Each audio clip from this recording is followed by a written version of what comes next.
Sri Jiva Goswami's Tika on this verse 39. Sri Jiva Goswami Pad has entered the Leela in its Sarup, and he's understanding that this conversation is going in different directions. And Krishna replies, the gopis are speaking here, but Krishna is silent, we don't hear his reply.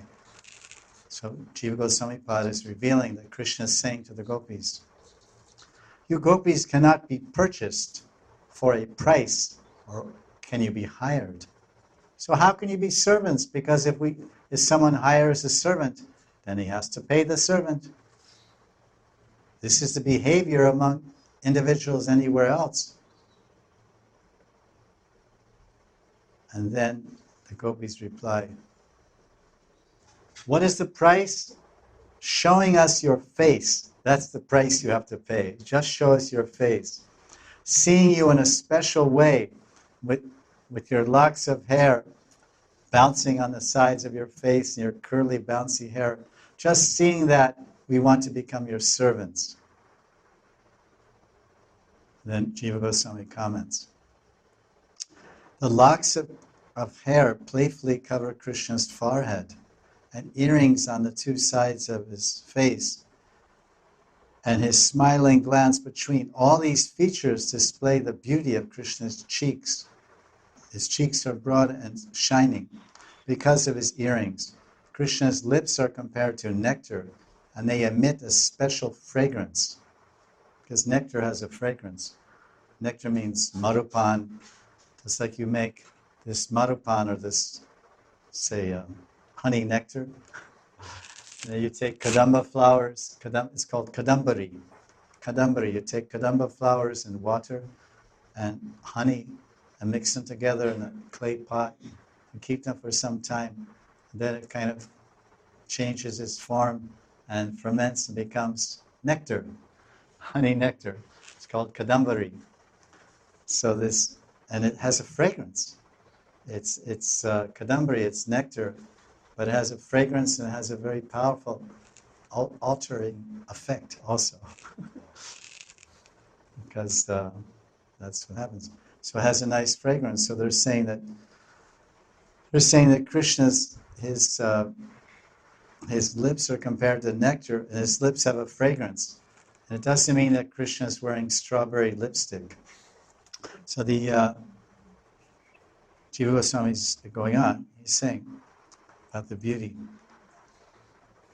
He's describing, they remove the fear of their husbands, or the strong, powerful arms of Krishna.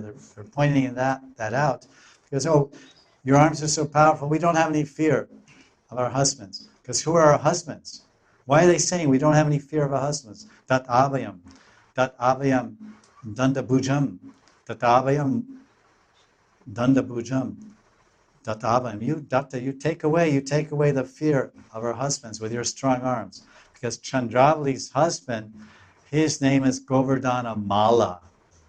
Mala means all the coward men have different names. They're all Abiras. Govardhana Abira, Nanda Abira. But he's called Govardhan Mala. He's also a coward man, husband of Chandravali.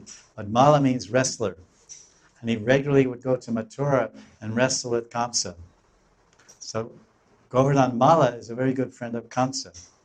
That's why in different lilas of Vishwanath he says, we're going to go and tell Kamsa and this and that. Because, so if you're a wrestler, it means you have really strong arms. So when the gopis are saying this, your arms are stronger, bhujadandam. So we don't have any, if Govardhan Mala comes here with my husband, because maybe it's Chandravali speaking or someone like that, one gopi is speaking whose husband, she's remembering, my husband's really strong, and he really gets angry. I don't know if my little lover can protect me. But if your little lover is Bhagavan, Purusha Bhushanam, then there's no fear. Imagine if your lover is a triple black belt in karate.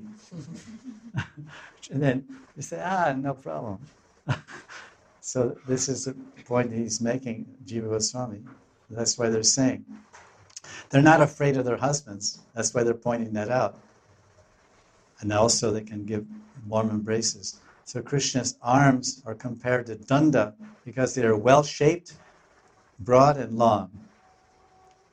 Krishna's chest gives pleasure to Lakshmi, who has the form of a golden lion on the left side of Krishna's chest.